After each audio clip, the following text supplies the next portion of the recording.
Welcome back to Praggers Gaming. I'm Gamer Praggers, and this is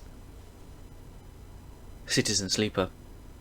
I'm always rubbish at those intros, aren't I? I'm forgetting the game I'm playing. In the last episode, what did we do? We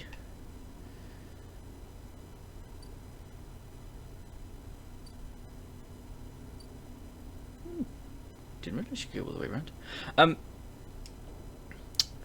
What did we do? We helped get the data for Castor to potentially help Lem and Mina. Okay,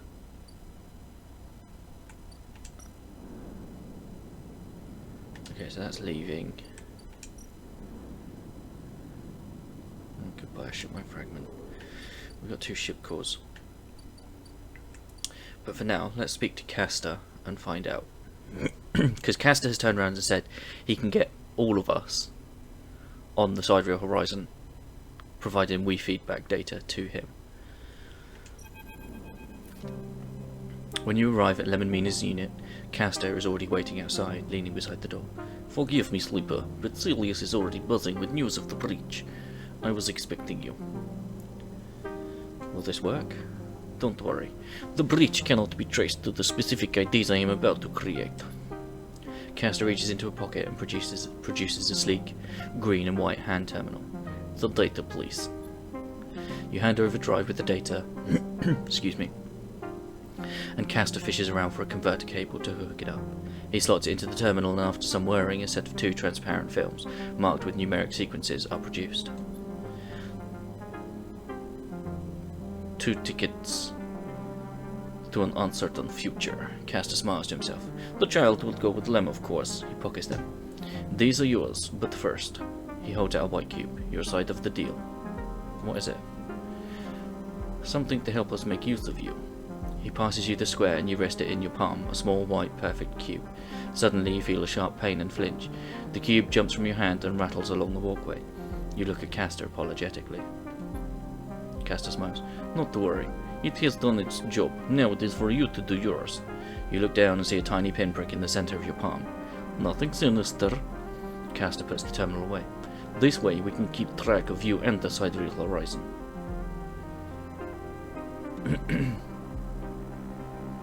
Whatever you need to do. Excellent. Castor hands you the transparent films and you see shimmering portraits of you and Lem flickering beneath the surface. Go, give them the good news. And he reaches across and buzzes the unit.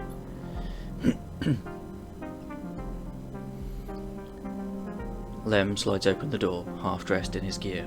Sleeper, what brings you up here? Come in. He beckons you inside. You look to the side, expecting to see Castor, but the wall is empty. The unit is cleaner, better organised than last time. Lem sits at the thin bar and gestures for you to sit. Mina's with some of the local kids. Someone has started doing lessons down the way. She seems to like it. You sit at the bar. What's up, Sleeper? I have some news. Out with it then, Lem laughs.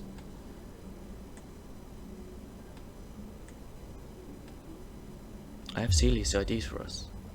You have? Lem freezes. How? He blinks rapidly as if to wipe you from his vision. Does that mean... Yep. Lem stands up and paces around the unit. We have to pack. He starts laughing. Holy shit, we have to pack. He turns back to you smiling. How the hell did you swing this, Sleeper? I made a deal. What, a deal? Colour me impressed. You show him the ID films and he whistles at the portraits. Impressive stuff. He pats you on the shoulder. You should stay until Mina gets home. We can tell her together. I have to go. Of course. Well, if we need to do anything, give me a shout. He smiles warmly and then impulsively hugs you. I'll see you on the big day, alright? Take care of those passes.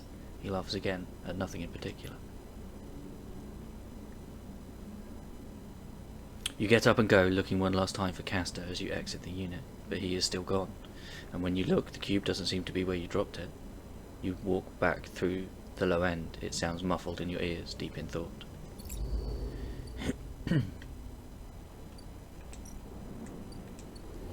So...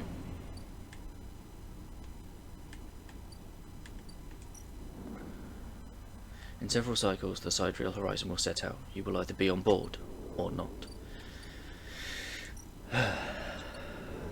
I don't feel we can, which seems a bit mean. And I don't know what Castor will do for reneging on his deal. Let's end the cycle.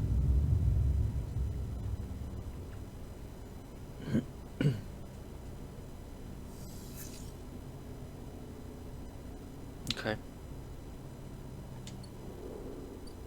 Not great dice. We need spores, don't we, for Tala?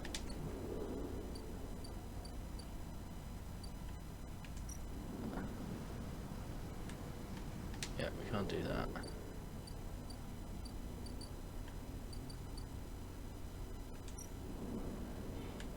Can't do those. We will cross to the Greenway. Right, mushroom groves.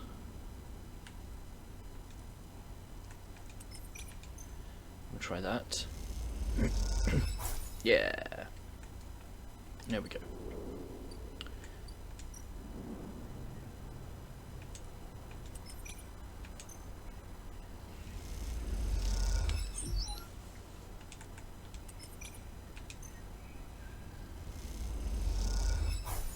Okay, we are starving though.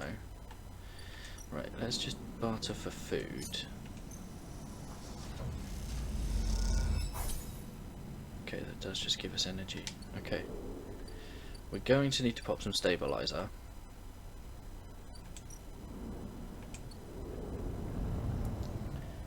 But what we can do is pop this in.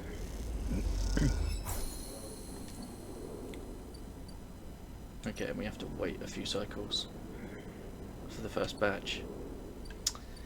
Yeah, that's waiting, that's doing its thing. So for now,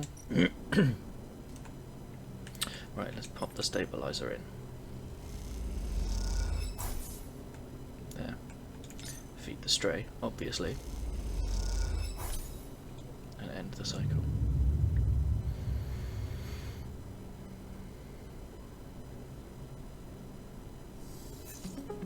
Ooh, those are some really good dice.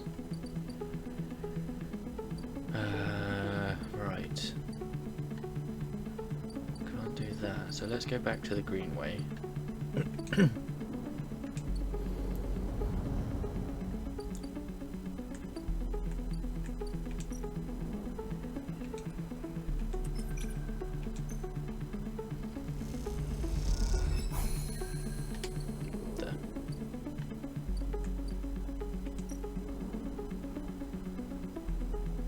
Oh, we can germinate spores. Okay.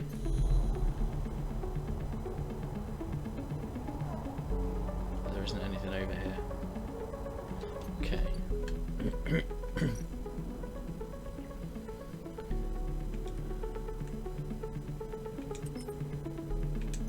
Alright, let's gather.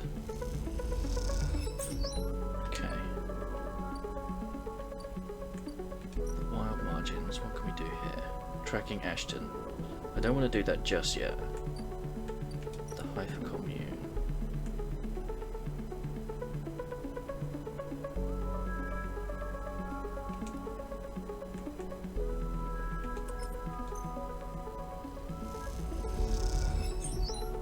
Okay. Put another one in. Okay.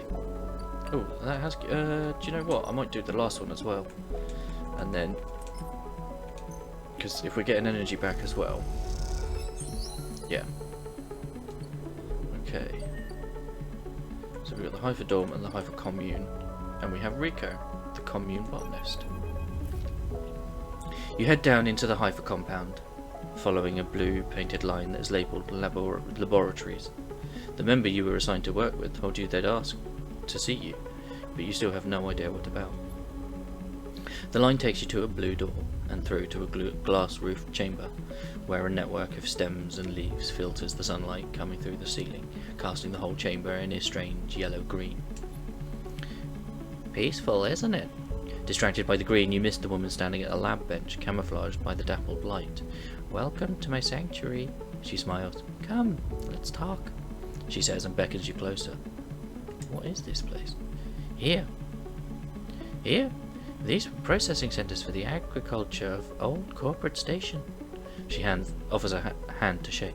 I'm Rico. I run the botany program at Haifa. What is Haifa? Excuse me. She looks surprised.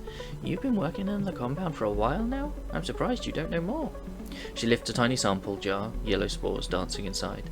Haifa lives off the land of the Greenway. It's what allows us to live like we do. No one here pays or is paid. We sleep here, we feed each other, we work for each other. Rico walks away from the bench and waves for you to follow. She opens a small door and leads you down a glass corridor surrounded by vivid green. All this, she says, gesturing at the overgrowth, it's a kind of miracle. She looks at you with bright eyes. What do you think usually happens to plants on stations like this when they are abandoned? They die? Eventually, yes. They cannot live without intervention. She leads you left at a crossroads, but here they endured. She smiles to herself. Actually, no, they thrived. You look at the bright tendrils wrapped around the metal frames of the corridor. They look dominant, strong, like they had taken control of this place. Rico continues. Of course, Solheim tried to create a stable biosphere here, patchworking the surface with gardens and algae tanks that feed into a network of microbial reclamation systems. But the Greenway was always envisioned as extractive, a place from which the harvest is removed and sold to those living on the station, not a closed loop. For this reason, when the collapse came, the Greenway should have gone with it. Erlin himself was so convinced of it that his first colony never even came here to try to reclaim it. The Eye instead relied on outside favours and influences, shipments from the inner system, and small-scale agricultural systems like kelp and fungal farm stacks. And yet here we are, among growth and decay, a biosphere flourishing. When Haifa came here, we expected to find only vacuum-dried stalks and leaves, and perhaps some fungal colonies hidden in the mulch. But we found a jungle. With this, Rico hits a button on the wall and leads you through a large pair of double doors into a huge, impossible chamber. It's every kind of green, from the pale algae tanks to the dark vines that surround them. It is wet too, a rarity on the Eye. Condensation clouds the light from the high glass roof and gathers on the shiny broad leaves of shrubs. How? That is exactly our question. Rico turns to you, visibly excited by the room you're both standing in. It doesn't make sense, but in many ways the system is stabilized. Unlike the farm stacks closer to the gap, who need input to support their meager output, this place runs itself. Perhaps Solheim managed something new here. Perhaps they tweaked the plants or built new systems buried deep below us. Or perhaps their collapse caused some fortunate cascade, an unlikely chemical reaction within the biosphere. That's what I'd like you to help me find out. She turns to you, her forehead wet with dew. Me? Yes, you. Rico sits on a railing. These halls run deep, Sleeper, and I'm getting old. She stamps her foot on the metal grating of the walkway. Whatever is causing this, it's to be found in the groves deep in the Greenway. Haifa won't spare anyone for an expedition. It's too dangerous and unnecessary, they say. I can make the case, but I can't get the votes. You sleepers are hardy beings. I know that much, and you can speak to the Eye, uncover its secrets in ways I never can. She holds out an arm so you can help her stand. Bring me samples, spores, seeds, and blooms. I can grow them in the lab and study them. The deeper they are found, the better. I will try. Thank you, she smiles, and thank you for listening. Rico leads you back out of the huge chamber and up through the passages. She is a little slower now and stumbles on the steps. You help her when you can. It's good to have some new blood in the commune, she says. Many of us have been here a long time, and few come through. She settles back at her bench in the lab, stretching her legs. You go to leave. Come back if you find something, Sleeper, she calls. There are discoveries to be made. And you follow the blue line back up out of the compound, all the time thinking of that impossible magical green. Now...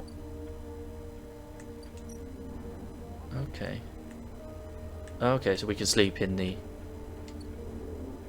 in the commune now. We've also got the labs, and we need to deliver spores, so we need to do some work on the spores. Okay. Okay. Here's the mushroom groves, forage for fungus.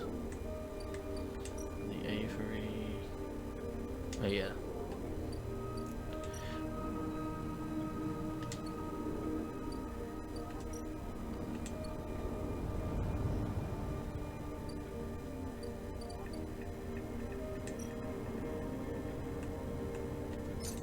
Feed the cat.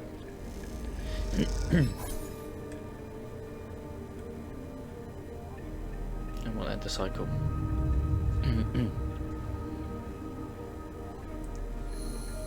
So, right, we've got some decent dice, so let's head back over the Greenway. And we need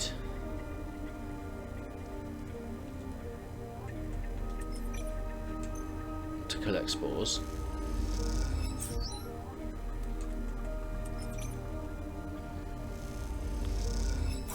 There we go.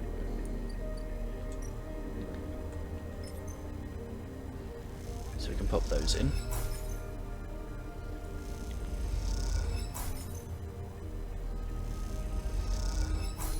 There we go. Okay.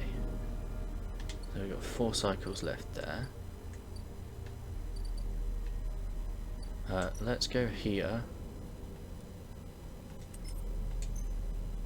and gather scrap. Okay. And then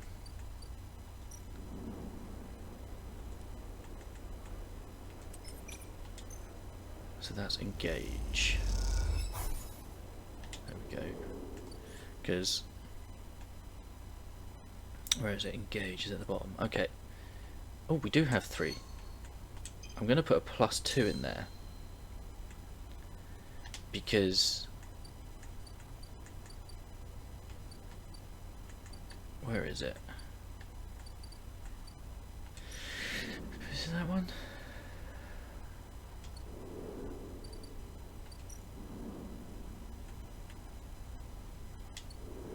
Intuit. Engage now has 2, a +2. But yeah, it does mean that we've got better stuff there. Right. Let me just. So we've got 3 cycles left.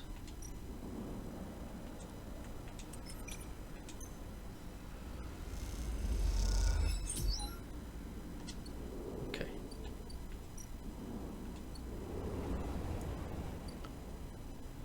Not too bad. I don't think there's anything around for us to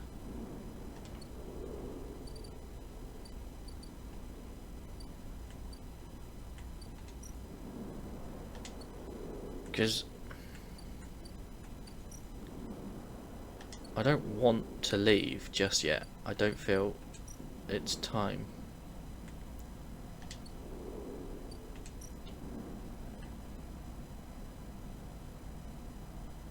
Okay, so I could sell that fragment. Okay, let's end the cycle.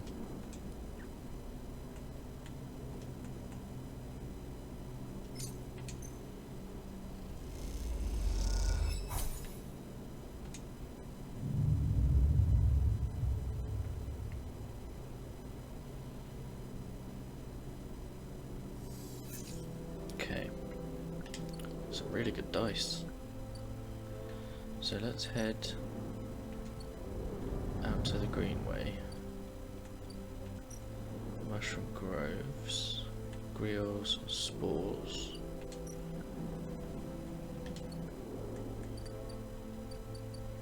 The Hypher Labs. Deliver spores.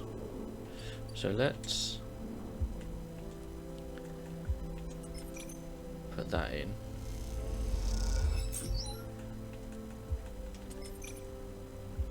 Oh, whoops.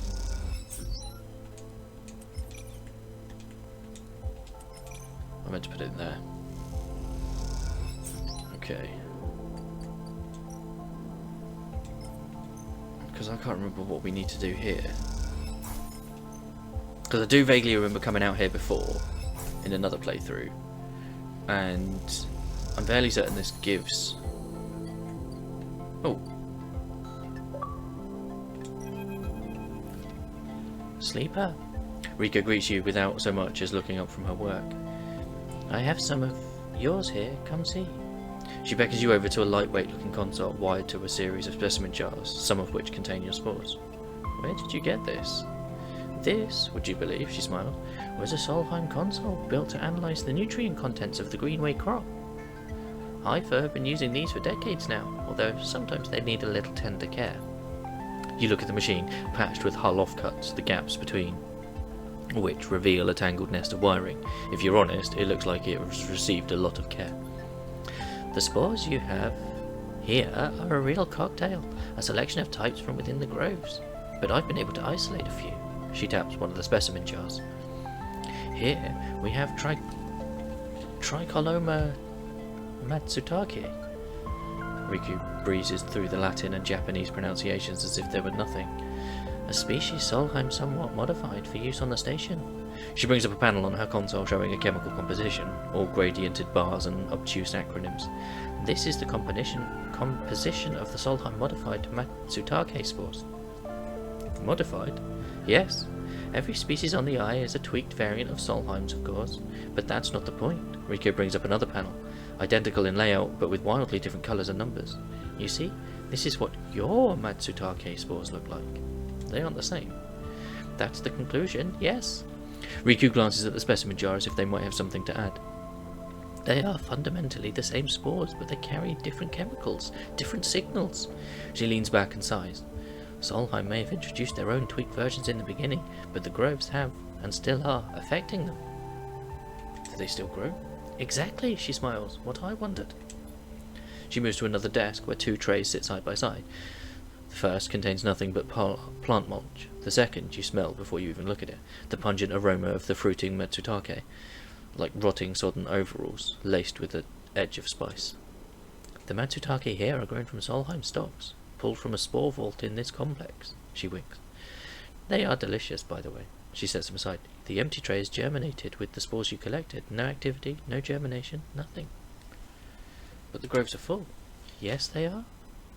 Riku looks at you directly, and you suddenly realise how much she is enjoying this. So here is our puzzle, Sleeper. Spores from the groves won't grow in the lab. But gathering fruiting bodies from the groves is too unpredictable. We need to grow a fruiting body from some of these spores so we can track it, understand it. In short, I need you to become my mushroom farmer. Actually, I already started. Riku looks impressed.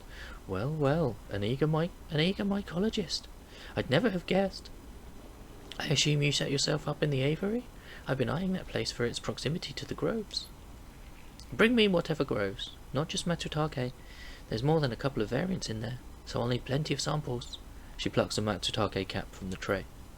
These little things are reflections of their conditions, their smell, their taste, their chemistry. It all derives from the conditions of their growth. She smells the cap. Enough of these, and we'll have a picture of what is happening here, of the ways in which this biosphere is modifying itself, or being modified, whichever the case may be. Riku pops the Matsutake cap in her mouth, taking you by surprise. And don't worry, Sleeper, she says, softly chewing. If this turns out to be a dead end, I'll make sure that not a single mushroom will go to waste. Interesting. So, yeah, we don't have... Okay, so we've got those we can give.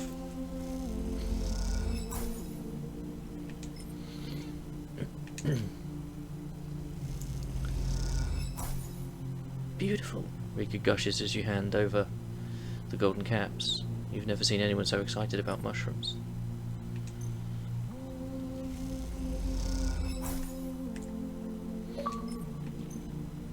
Okay. So that's all of those. We're waiting on that one. do have some scrap, so let's just put the 5 in. And we got some more scrap.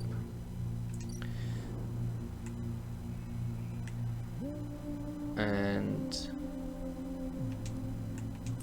we'll put that in. Okay. High for Common, High for Dawn, Botany Labs, Mushroom Groves. No. Okay. Right. Let's end the cycle. Obviously feed the stray.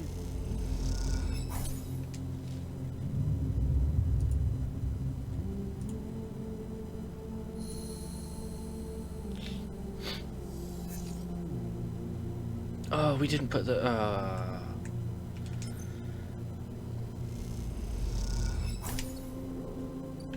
Okay. Let's come across here.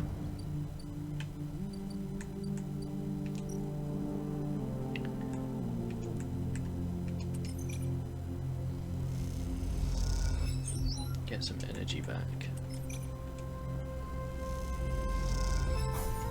There. And we got the scrap.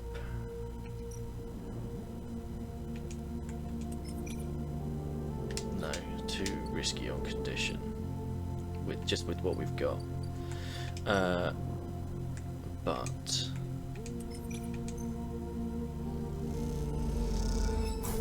okay.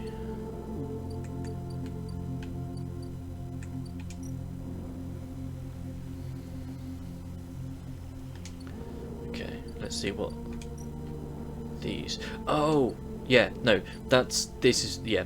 So this one, it grows into Matsutakes, or potentially it grows into something, but you need to put the spores in to do it.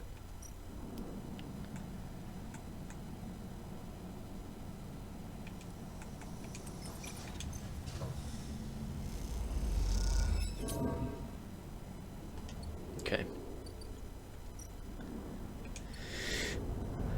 Let's have a look.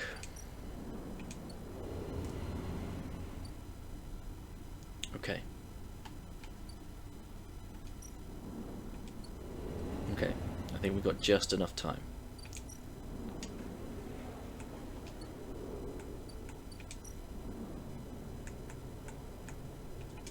So if we put that in,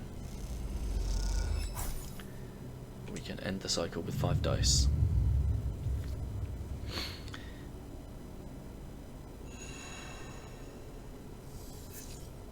Okay.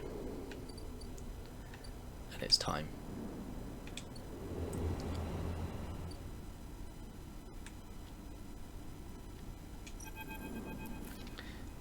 There is a crowd, but you spot Lem and Mina immediately as you enter the dock.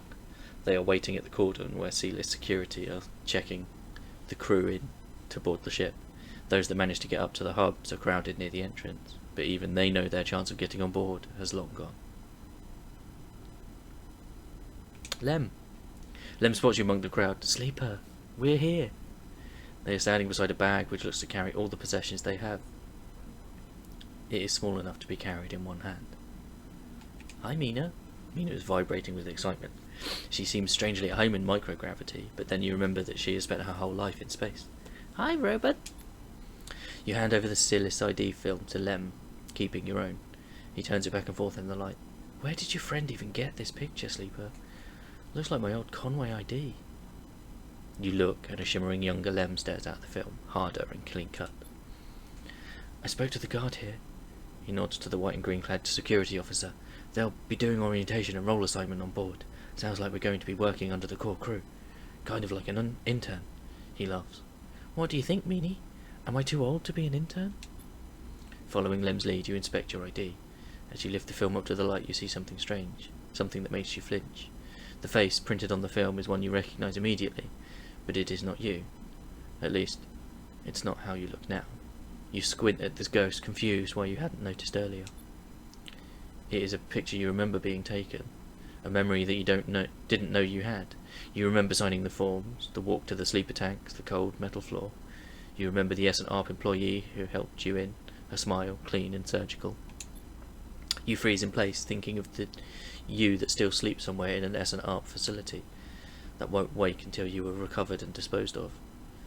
And now, you are leaving. Will they ever wake up?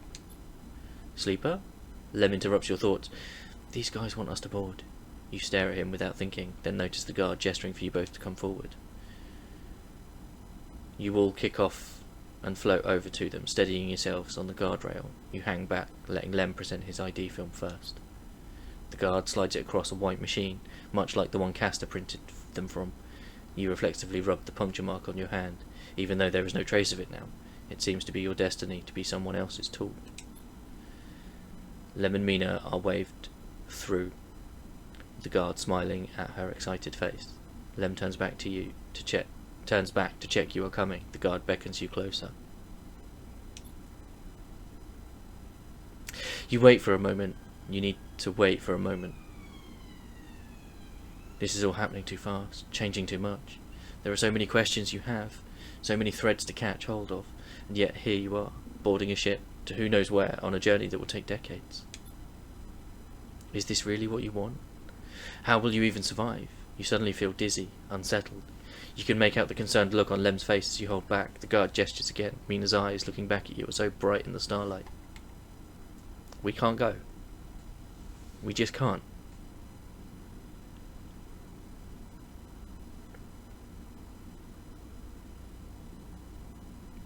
We can't do it.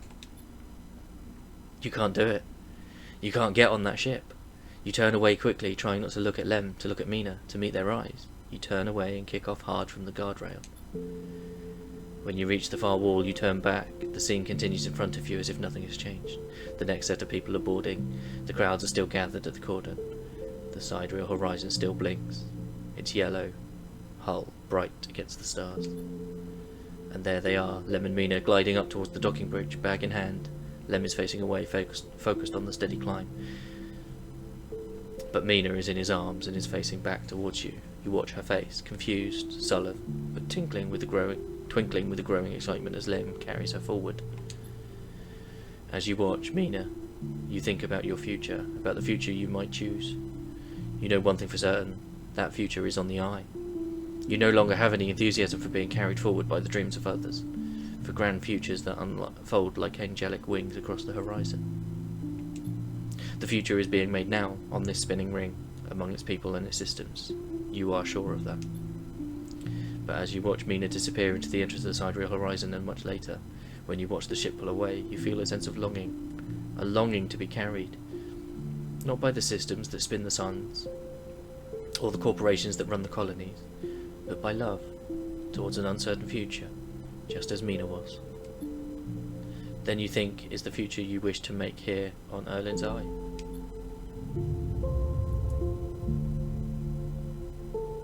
Oh.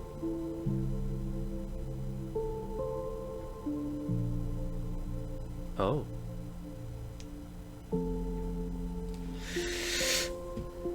Looks like this episode's running along.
A strange choice. Caster stands beside you at the rail, watching the pinpricks of light from the Sidereal Horizon's drives disappear. But perhaps not unexpected. You turn to look, and Caster is beaming up at you with an unsettling warmth. Aren't you angry? About what? He squeezes your shoulder. I only wish for you to exercise that strong drive of yours. If it happens to align with my own, then it is pleasing to me, but if it does not, I cannot punish you. What about the side rail? Caster looks out to the stars. I will do my best to follow its progress. He pauses. Celis itself is of more concern.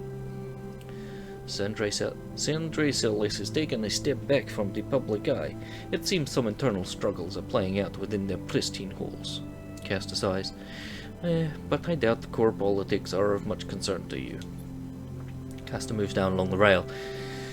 The eye, though, it seems to be your primary concern. Am I right? I have unfinished business. He pats you on the back. Don't we all? It is the nature of life to leave things unfinished. I have more projects that I can count. So so many games still to play and things to learn.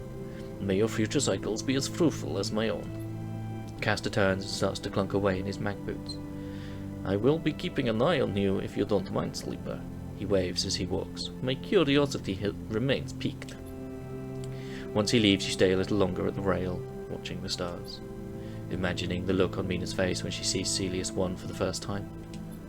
Imagining the excitement when she first touches its soil, the joy when she first stands outside in the rain, laughing. Those images, though they will not happen for decades, and what will carry you through this cycle and perhaps the next one too.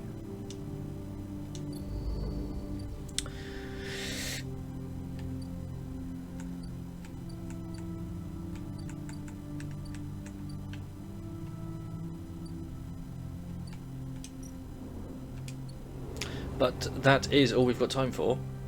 I believe we got one more cycle for the Overlook. Let's see, this one is gone. Caster's table still empty. Yeah. So yeah, we can now focus on the Greenway. But thank you for hanging out. Don't forget to leave a like on the video if you enjoyed it. If you haven't already, please consider subscribing to the channel, ticking the bell so you know when new videos go live.